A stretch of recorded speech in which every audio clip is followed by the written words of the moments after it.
One of the aspects of the lecture series today, particularly when you dealt with the contemporary implications of holy war, was to compare holy war in the Old Testament, even the future eschatological holy war, with Islamic Jihad. I thought it was interesting as you pulled out the comparisons, both the similarities and then the differences between those. Now, certainly in our time here, we're not going to go through all of the details of that. The lectures are online, and certainly we'll encourage others to watch them.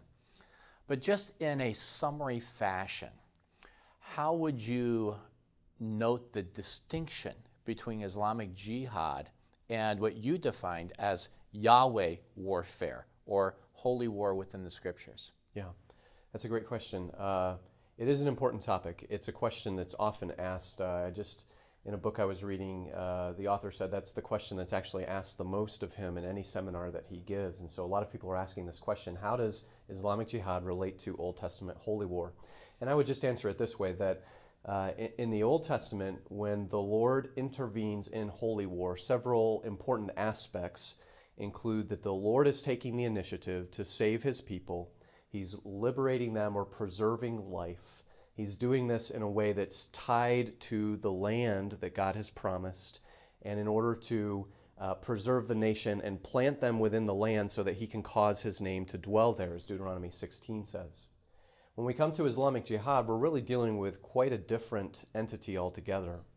And the reason for this is a careful study of the Koran and other important Islamic documents shows that jihad was primarily oriented toward propagating Islam and toward spreading that throughout really all the world. It wasn't simply bound to sacred geography. It transcended sacred geography, and it was to bring all the world under submission to Allah and to the Islamic faith. And really it had as its core a philosophy or ideology of war that often involved violence in some measure, or necessary means to bring peoples under submission. At the beginning, there was a lot of military conflict in which this was done. As I referenced in the lecture, Muhammad participated in some 86 battles during his lifetime. And so really from the outset, Islam was oriented toward propagating the faith and claiming more and more territory as a means of spreading Islam.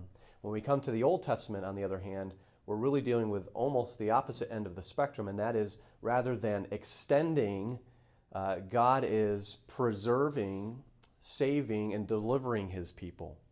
And so really, in its orientation, in its purpose, in its objective, Yahweh war, or holy war, differs considerably in many respects from jihad. And so I try to develop those contrasts really to show that the aim and orientation for holy war is really completely different. As we noted at the beginning of the lectures, the topic is relevant today in so many ways. And we appreciate you coming. We appreciated your presentation of them.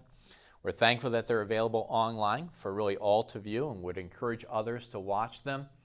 One of the themes at DBTS, and really the motto of the institution, is exalting God by expounding his word.